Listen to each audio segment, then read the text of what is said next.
불가피한 일은 받아들여라. 어린 시절 미주리주에 있는 낡은 폐가의 다락방에서 친구들과 놀고 있을 때였다. 다락방에서 내려오려다 뛰어내리다 왼손 검지에 끼었던 반지가 못에 걸려 손가락이 잘려나갔다. 나는 무서워 비명을 질렀다. 혹시 죽을지도 모른다는 생각이 들었다. 그러나 손가락이 나은 뒤에는 한 번도 그 일에 대해서 고민해 본 적이 없다.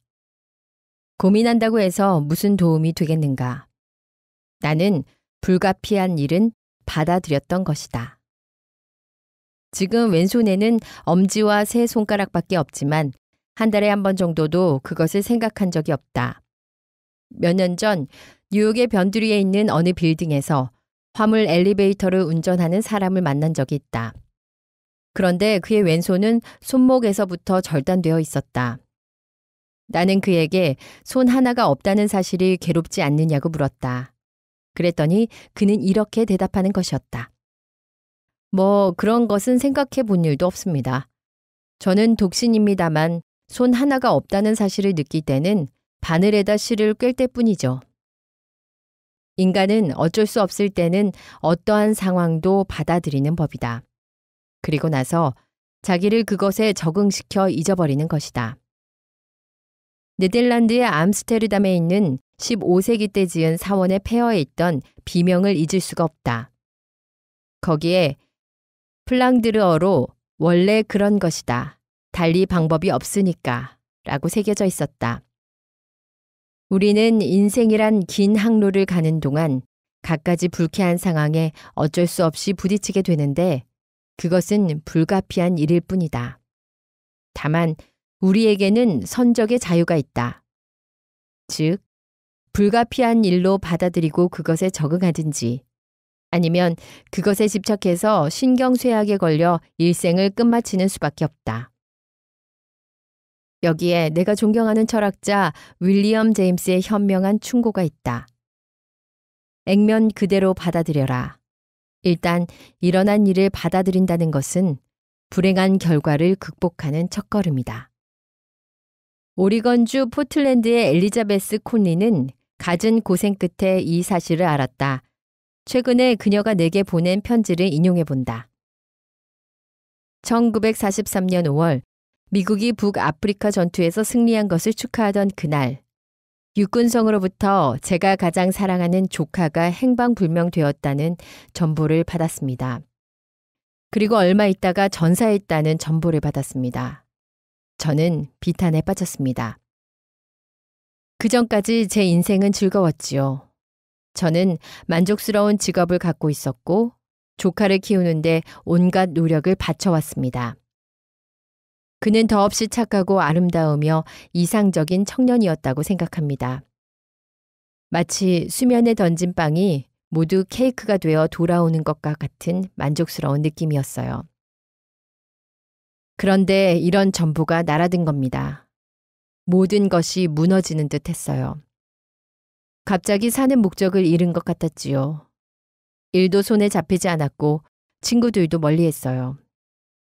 만사를 될 대로 되라고 내버려 두었습니다. 비통해하며 세상을 원망했지요. 왜 소중한 조카가 죽었을까?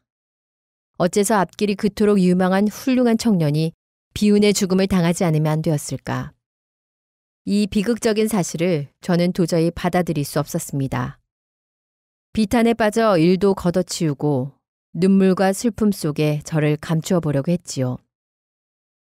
그런데 일을 아예 그만두려고 책상 서랍을 정리하다가 편지 한 통이 눈에 띄었습니다. 전사한 조카가 보낸 것이었는데 3, 4년 전 제 어머님이 돌아가셨을 때 보낸 것이었습니다. 그 편지에는 이런 말이 적혀 있었어요. 물론 저희들도 모두 할머님의 별세로 슬픔에 잠겨 있지만 고모님은 더욱 그러시리라 생각됩니다. 그러나 저는 고모님께서 슬픔을 이겨내실 줄로 믿습니다. 고모님의 인생관이 반드시 그렇게 되게 할 테니까요. 저는 고모님께서 가르쳐 주신 아름다운 진리를 잊을 수 없습니다. 어디서든 아무리 멀리 떨어져 있어도 언제나 미소를 잃지 마라. 무슨 일을 당하더라도 남자답게 그것을 받아들여라. 고모님의 교훈을 기억하고 있답니다. 몇 번이고 그 편지를 되풀이해서 읽었습니다. 그러자 그 애가 저에게 이런 말을 하는 것 같았어요. 고모님은 왜 제게 가르쳐 준 것을 실행하지 않습니까? 무슨 일이 일어나든 이겨내 보십시오. 고모님의 개인적인 슬픔은 미소 뒤에 감추고 당당해 보이십시오. 그래서 저는 다시 손에 일을 잡게 되었습니다. 그리고 원망한다든가 반항적이었던 태도를 버렸죠. 마음속으로 이미 저질러진 일, 내 힘으로는 어쩔 수 없다. 하지만 그 애가 기대하고 있는 것 같이 나는 이겨내야 해. 하고 끊임없이 말했어요. 일에 전념했죠. 그리고 그 애와 같은 군인들에게 위문 편지를 보냈습니다. 그리고는 저녁에 강좌에 나가 새로운 지식을 배우고 새 친구를 사귀었죠. 그렇게 해서 제 신변에 일어난 변화를 뚜렷하게 느낄 수가 있었습니다. 이제는 영원히 돌아오지 않을 과거를 떠올리며 슬퍼하지 않게 되었어요.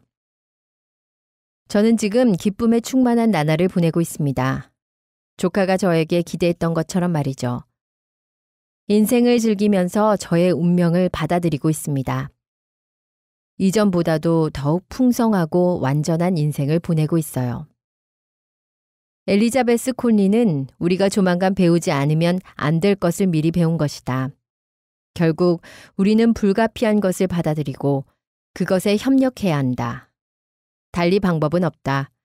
이 진리를 배우기는 좀처럼 쉽지 않다.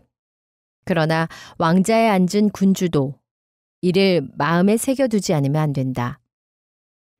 조지 5세는 버킹엄군 도서관 벽에 다음과 같은 말을 걸어두었다.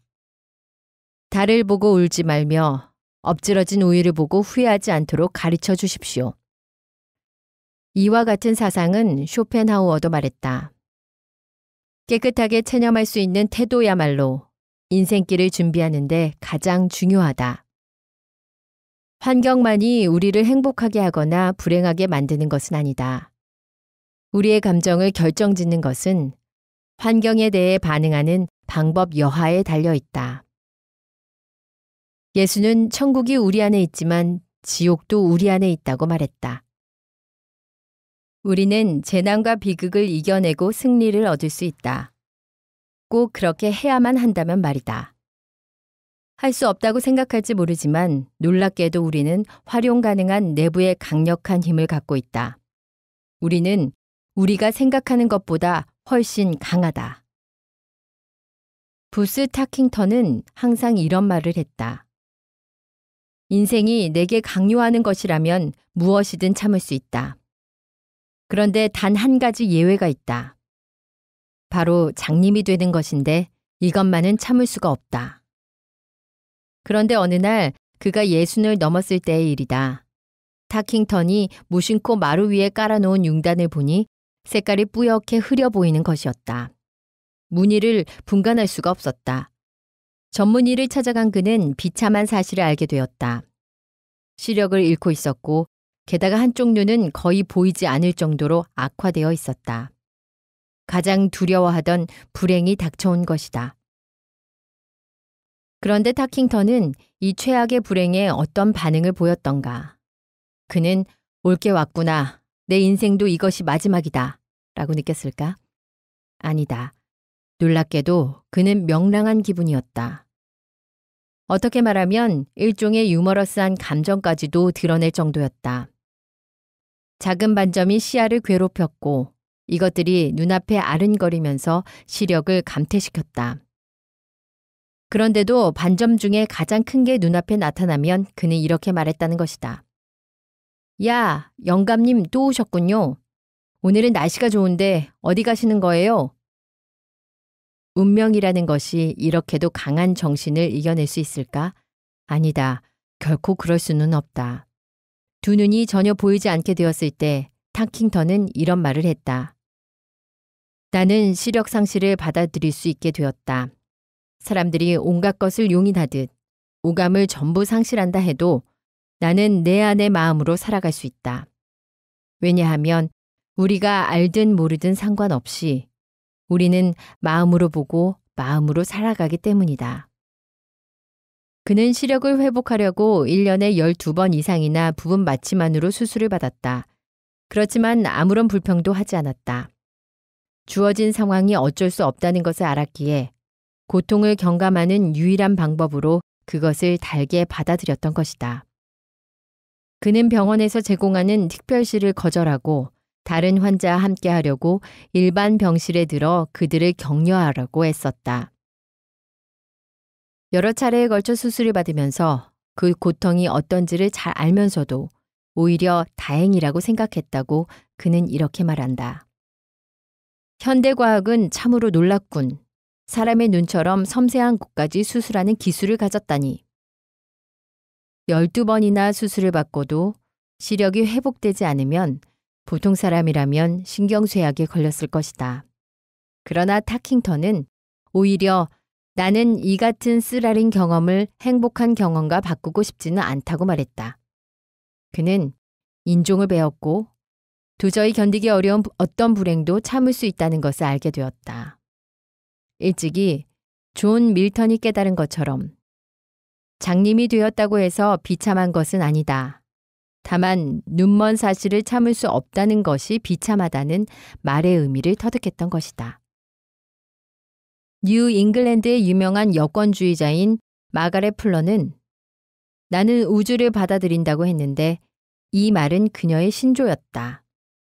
누구보다도 까다롭기로 이름난 토마스 칼라일이 영국에서 이 말을 듣자 그래, 그녀는 그럴 거야 하고 말했다지만 우리 역시 불가피한 일은 받아들여야 할 것이다. 반항한다거나 발버둥 친다고 해서 불가피한 일을 바꿀 순 없다. 그러나 우리는 우리 자신을 바꿀 수는 있다. 나는 이 사실을 몸소 경험한 바 있다. 언젠가 내가 직면한 불가피한 사태를 받아들이지 않으려고 애쓴 적이 있었다. 반항하려 했던 것이다. 그러자 매일 밤 불면이라는 지옥을 헤매게 되었고 온갖 짜증나는 일이 달려들었다. 결국 1년 동안이나 괴로워한 끝에 처음부터 바꾸기 어렵다고 생각했던 사실을 그대로 받아들이지 않을 수 없었다. 진작부터 월트 휘트먼이 새긴 시에 귀를 기울였어야 했다. 오, 맞서라. 밤과 폭풍과 굶주림에 조소와 재난과 좌절까지도 나무와 동물이 그렇게 하듯이. 나는 12년 동안이나 가축을 길러왔지만 아직껏 한 발이나 짖눈깨비, 추위 때문에 목초가 타버렸다든지 숫소가 지나치게 다른 암소와 사이좋게 지낸다고 젖소가 짜증내는 것을 본 적이 없다. 동물들은 밤이나 폭풍, 굶주림 앞에서도 여전히 순응한다. 그렇기 때문에 동물은 결코 신경쇠약이나 위궤양에 걸리는 법이 없고 미치지도 않는다. 그렇다고 해서 갈 길을 가로막는 온갖 재해에 대해 무조건 머리를 굽히라고 주장하는 것은 아니다.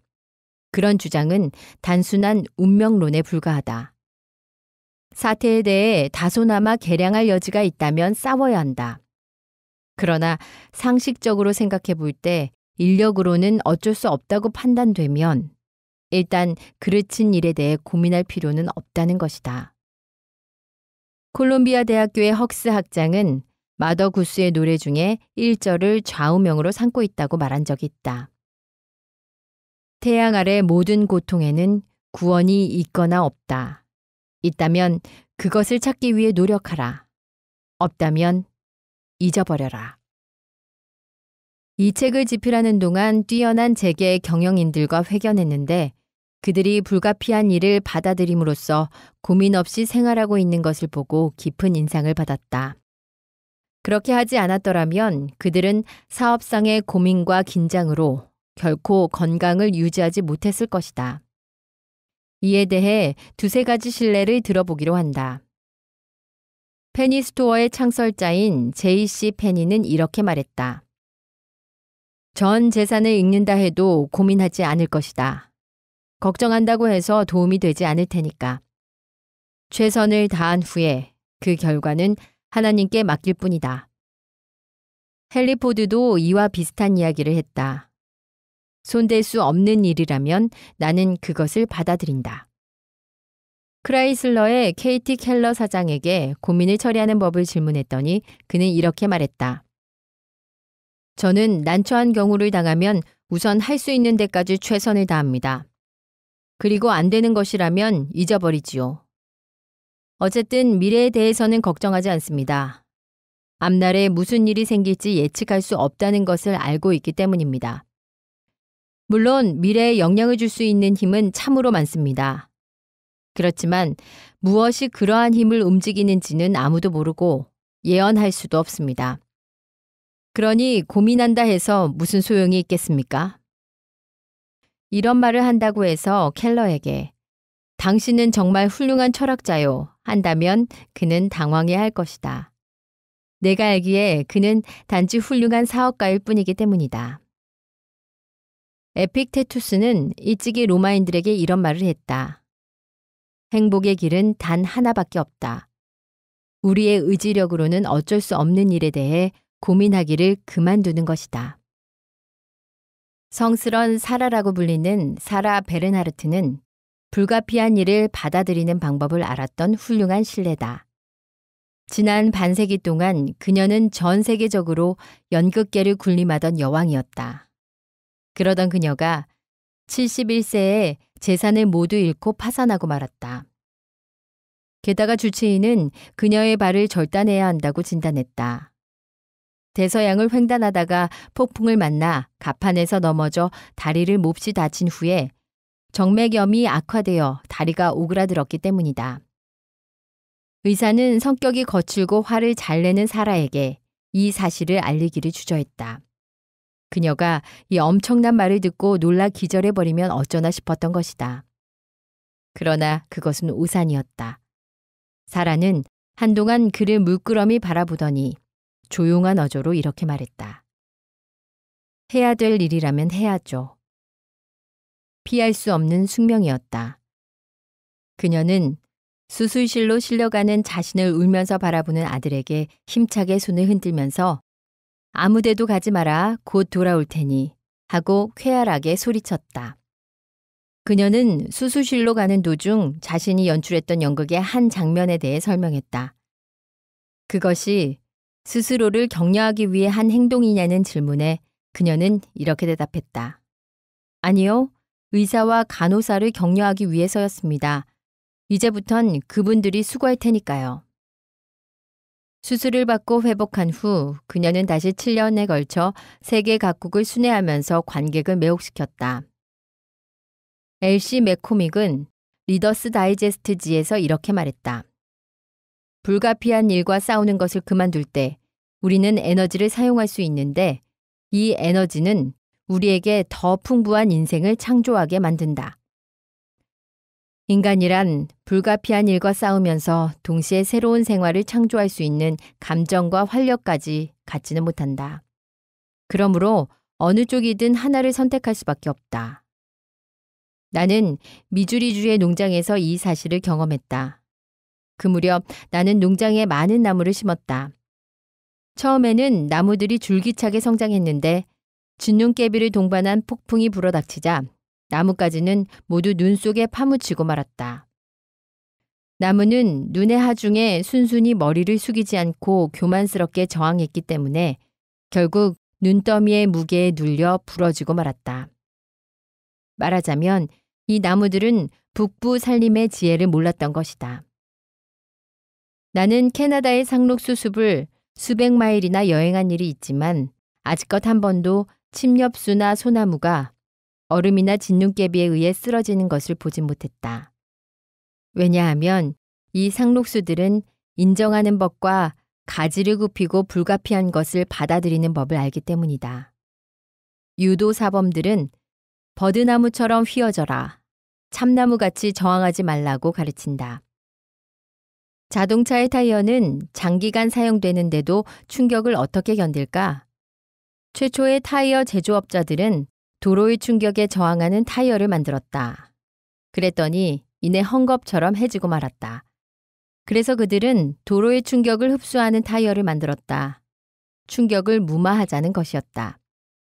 이와 마찬가지로 우리도 험한 인생 행로에서 심한 충격을 흡수하는 법을 배운다면 행복한 여행을 즐길 수 있을 것이다. 인생의 충격을 흡수하지 않고 반항하게 되면 어떤 일이 일어날까? 버드나무처럼 위기를 거부하고 참나무처럼 저항한다면 어찌 될 것인가? 답은 간단하다. 수많은 내적 갈등을 겪게 될 것이다. 끊임없이 고민하고 긴장한 나머지 신경쇠약에 걸리고 말 것이다. 더구나 준엄한 현실 세계를 거부하고 스스로 만든 꿈의 세계로 도피한다면 아마 미쳐버리고 말 것이다. 세계대전 중에 수백만의 병사들은 공포 아래서 불가피한 일을 받아들이든지 아니면 긴장으로 쓰러지든지 둘 중에 하나를 택해야 했다. 뉴욕의 월리엄 H. 카셀리우스의 예를 들어보기로 하자. 이것은 나의 강좌에서 입상한 실제 이야기다. 나는 연안 경비대에 입대한 지 얼마 안 돼 대서양 연안에서도 가장 힘든 곳으로 배속되었다. 그리고 폭발물 감시병으로 임명되었다. 상상해보라. 크래커를 팔던 내가 폭발물 감시병이 되다니. 수천 톤에 달하는 강력한 폭탄 위에 서 있다는 것만 생각해도 과자 장수의 간담을 서늘하게 하는 것이었다. 겨우 이틀간의 훈련을 받았을 뿐이지만 오히려 아는 것이 있다는 것이 한층 공포를 자아내었다. 처음으로 보초 서던 일은 일생을 두고 잊을 수가 없다. 어둡고 추운 안개 낀 날 뉴저지 베이온느의 케이븐 포인트 부두에서 최초의 명령을 받았다. 나는 제5번 선창에 배속받았다. 그곳에서 5명의 부두 노동자들과 함께 일해야만 했다. 그들은 모두 건장한 체격이었지만 폭탄에 대해서는 전혀 아는 것이 없었다. 단 한 발이면 이 낡은 배를 날려버릴 수 있는 대형 고성능 폭탄을 등짐으로 져 나르는데 이 대형 폭탄들은 겨우 2개의 철사줄로 묶여 내려지고 있었다. 만일 저 줄 하나가 끊어진다면, 오, 맙소사. 나는 이 말을 되풀이하고 있었다. 살 수 있을 것 같지 않았다. 입속은 말라 들어갔고 다리는 와들와들 떨렸다. 가슴도 쉴 새 없이 두근거렸다. 그렇다고 도망칠 수도 없는 형편이었다. 이 자리를 피하게 되면 탈영병으로 몰릴 것이다. 그렇게 되면 내 체면은 말이 아닐 것이고 부모님도 면목을 잃게 될 것이 아닌가. 그뿐만이 아니었다. 탈주죄로 총살당할지 모를 일이었다. 나는 도망칠 수도 없었다. 끝까지 이곳에 머물러 있으면서 부두 노동자들이 폭탄을 아무렇게나 취급하고 있는 것을 보고 있어야 했다. 배는 당장이라도 폭발할 것만 같았다. 이같이 전전긍긍하는 상태가 1시간가량이나 계속된 뒤에 겨우 평상심을 회복할 수 있었다. 몇 시간 동안 스스로에게 이런 말을 했다. 정신 차려. 목숨이 날아갈지도 모른다고. 하지만 할 수 없는 일이지. 큰 차이는 없을 테니까 오히려 이게 편히 죽는 방법일지도 모르지. 고생하다가 죽는 것보다 훨씬 다행이 아닐까? 어리석은 수작은 말자. 인간이면 누구나 죽게 마련인데 이 일을 해내든지 아니면 총상을 당해야 해. 그렇다면 일하는 편이 낫지 않겠어? 그러자 차츰 마음이 가라앉게 되었고 결국에 가서는 불가피한 일로 받아들임으로써 고민과 공포를 이겨낼 수 있었다. 나는 이 교훈을 잊을 수 없다. 내 힘으로 어찌할 수 없는 일을 고민하게 될 때는 언제나 어깨를 으쓱하고 에라, 잊어버리자고 말한다. 그게 나 같은 과자 장수에게도 도움이 되었던 것이다. 만세. 이 과자 장수에게 만세를 불러줄 일이 아니겠는가? 그리스도가 십자가 위에서 죽은 것을 빼놓고 역사상 가장 유명한 임종 광경은 소크라테스의 죽음이다.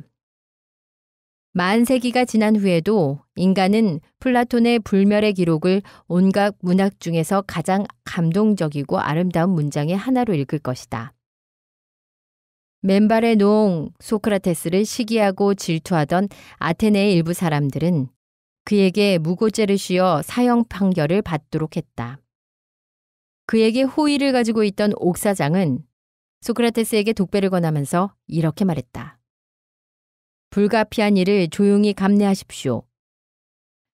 소크라테스는 그 말에 순종했다. 그는 신에 가까운 평정과 인종으로 죽음을 직면했던 것이다. 불가피한 일을 조용히 감내하십시오. 이 말은 그리스도 탄생 399년 전에 한 것이지만 오늘날 더 필요하다. 불가피한 일을 조용히 참으십시오. 수년간 나는 고민을 해결하는 방법을 설명한 책이나 잡지라면 거의 독파해왔다. 이 같은 노력의 결과로 내가 발견한 고민 해결에 관한 가장 좋은 충고를 알고 싶지 않은가? 여기에 그것을 적어보기로 한다. 매일 아침 세수할 때 마음속 온갖 고민과 함께 씻어버리기 위해서는 이 말을 욕실 거울 위에 붙여둘 가치가 있다. 참으로 귀중한 이 기도문은 뉴욕 유니언 신학교의 라인홀드 니버 박사가 쓴 것이다. 주여, 제게 평온한 마음을 내려주소서. 바꿀 수 없는 일은 받아들이게 하여 주시고 바꿀 수 있는 일은 바꾸는 용기를 주소서. 그리고 이 둘을 구별하는 지혜를 주소서. 고민하는 습관이 자신을 망치기 전에 그것을 타파하는 네 번째 법칙은 다음과 같다. 불가피한 일은 받아들여라.